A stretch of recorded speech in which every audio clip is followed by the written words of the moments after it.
With regard to the issue of human nature, I know everyone uses the excuse that our competitive and aggressive behaviour is due to us having savage animal instincts, which are driven by our need to reproduce our genes. But surely this is just a convenient excuse while we search for the real reason for our divisive nature.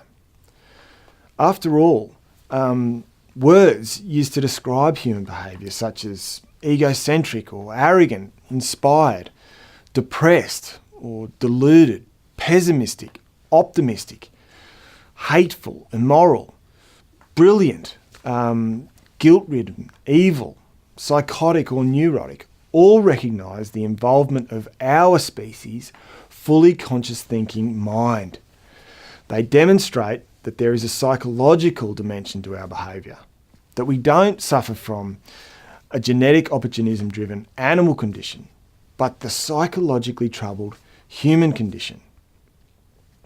Also, we humans have cooperative and loving moral instincts, the voice or expression of which we call our conscience.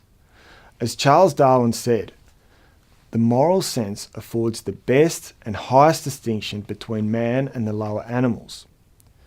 So, saying that our behaviour results from having competitive and aggressive instincts like other animals is simply not true. As I say, it's just a convenient excuse while we waited for the psychosis acknowledging and solving real explanation of our divisive nature.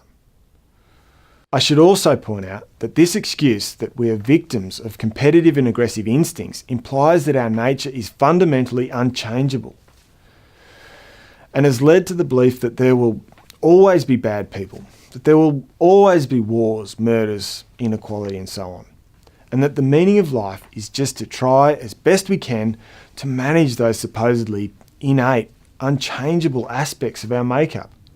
But again, this overlooks the fact that we suffer from a psychologically troubled human condition, and psychosis can be healed with understanding.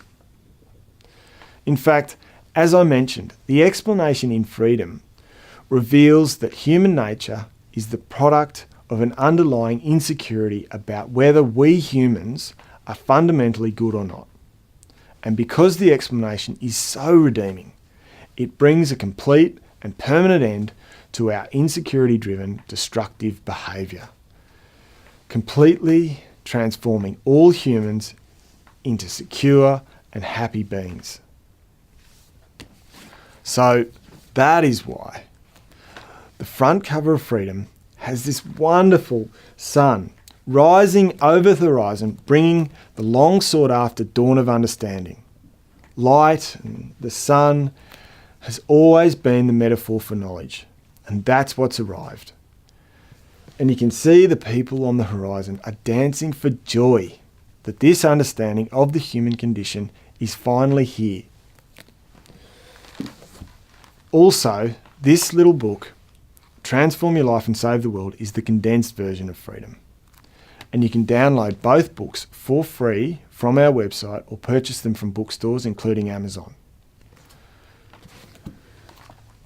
So I really urge you to watch the next short video where Jeremy Griffith goes upriver and presents the psychosis addressing and solving real explanation of the human condition.